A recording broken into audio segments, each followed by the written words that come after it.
خدا باپ کے زندہ اور جلالی کلام میں سے زندگی بھرا کلام، پالوس رسول کا خط گلیتھیوں کے نام، اس کا 5 باب 1 سے 26 آیت مبارکہ تک۔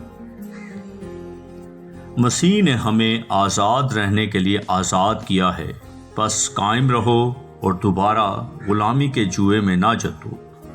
دیکھو، میں پالوس تم سے کہتا ہوں کہ اگر تم ختنہ کراؤ گے تو مسیح سے تم کو کچھ فائدہ نہ ہوگا، بلکہ میں ہر ایک ختنہ کرانے والے شخص پر پھر گواہی دیتا ہوں کہ اسے تمام شریعت پر عمل کرنا فرض ہے۔ تم جو شریعت کے وسیلہ سے راست باز ٹھہرنا چاہتے ہو، مسیح سے الگ ہو گئے اور فضل سے محروم، کیونکہ ہم روح کے باعث ایمان سے راست بازی کی امید بھر آنے کے منتظر ہیں، اور مسیح یسوع میں نہ تو ختنہ کچھ کام کا ہے نہ مختونی، مگر ایمان جو محبت کی راہ سے اثر کرتا ہے۔ تم تو اچھی طرح دوڑ رہے تھے، کس نے تمہیں حق کے ماننے سے روک دیا؟ یہ ترغیب تمہارے بھلانے کی والے کی طرف سے نہیں ہے۔ تھوڑا سا خمیر سارے گندے ہوئے آٹے کو خمیر کر دیتا ہے۔ مجھے خداوند میں تم پر یہ بھروسہ ہے کہ تم اور طرح کا خیال نہ کرو گے، لیکن جو تمہیں گھبرا دیتے ہے وہ خواہ کوئی ہو سزا پائے گا۔ اور اے بھائیو، میں اگر اب تک ختنہ کی مرادی کرتا ہوں تو اب تک ستایا کیوں جاتا ہوں؟ اس صورت میں صلیب کی ٹھوکر تو جاتی رہی۔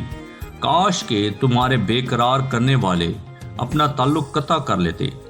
اے بھائیو، تم آزادی کے لیے بلائے تو گئے ہو، مگر ایسا نہ ہو کہ وہ آزادی جسمانی باتوں کا موقع بنے، بلکہ محبت کی راہ سے ایک دوسرے کی خدمت کرو، کیونکہ ساری شریعت پر ایک ہی بات سے پورا عمل ہو جاتا ہے، یعنی اس سے کہ تو اپنے پڑوسی سے اپنی مانند محبت رکھ۔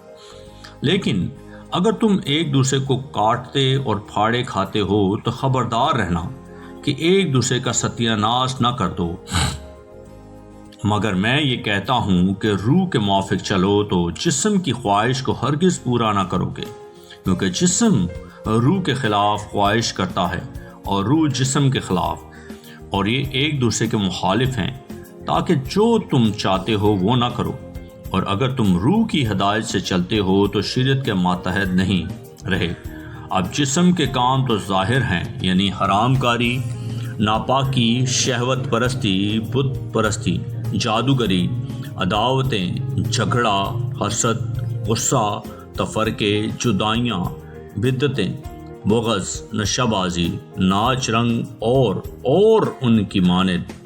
ان کی بابت تمہیں پہلے سے کہہ دیتا ہوں، جیسا کہ پیشتر جتا چکا ہوں، کہ ایسے کام کرنے والے خدا کی بادشاہی کے وارث نہ ہوں گے۔